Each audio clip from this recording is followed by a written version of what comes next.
Millions of adults suffer from SI joint dysfunction. SI joint dysfunction refers to the abnormal movement of the sacroiliac joint, or in other words, where your pelvis meets your back just isn't moving the way that it should.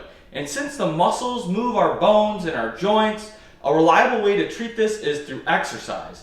Today we're going to be going over 5 exercises that you can do at home to help relieve this dysfunction and the discomfort that typically comes along with it. All of these exercises can be performed on any flat surface, including your bed. And if you get value out of today's video, be sure to let me know by hitting that like and subscribe button. The purpose of the first 2 exercises are to correct any of the malalignments in the pelvis. And what we're going to need for this very first exercise is a pillow, preferably a firm one, and a bed sheet. For the first exercise, we're going to lay flat on our back with our knees bent. We're going to take that sheet and wrap it around our knees like so.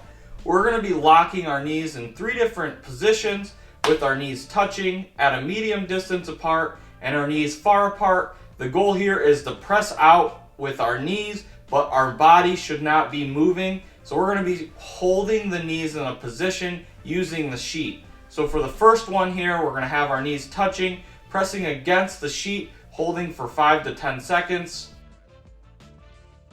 And then go to that medium distance, holding for 5 to 10 seconds. And then at that far distance, holding for 5 to 10 seconds. Good. Now what we're going to do is grab our firm pillow here and stick it in between our legs, and then we're going to squeeze in as hard as we can for 5 to 10 seconds. And it is possible to get a pop or a click, and that is totally normal. This exercise is typically given to individuals with a certain pelvic rotation, but it can be challenging at home to tell which way your pelvis is rotated without being checked out by a health professional.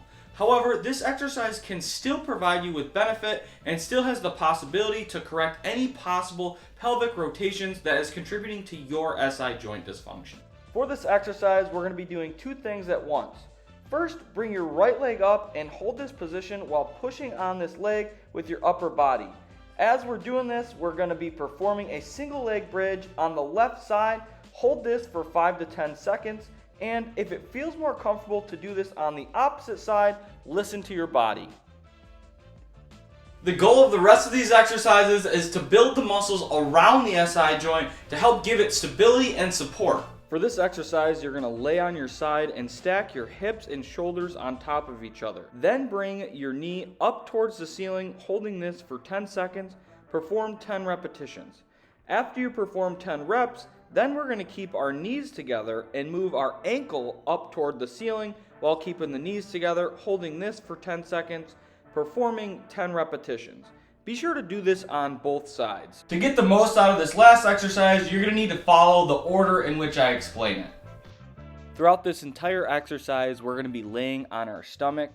Step 1, bend one knee and place your toes on the floor.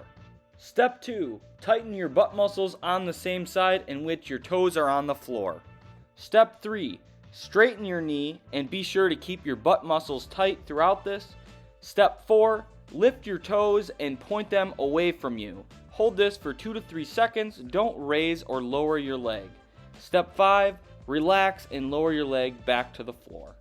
Perform 10 repetitions on each side. Be sure to follow the sequence for each rep. Perform each of these exercises 3 times a week until your SI pain goes away. Let me know in the comments down below how some of these exercises worked for you. And as always, thank you so much for watching, and don't forget to like and subscribe.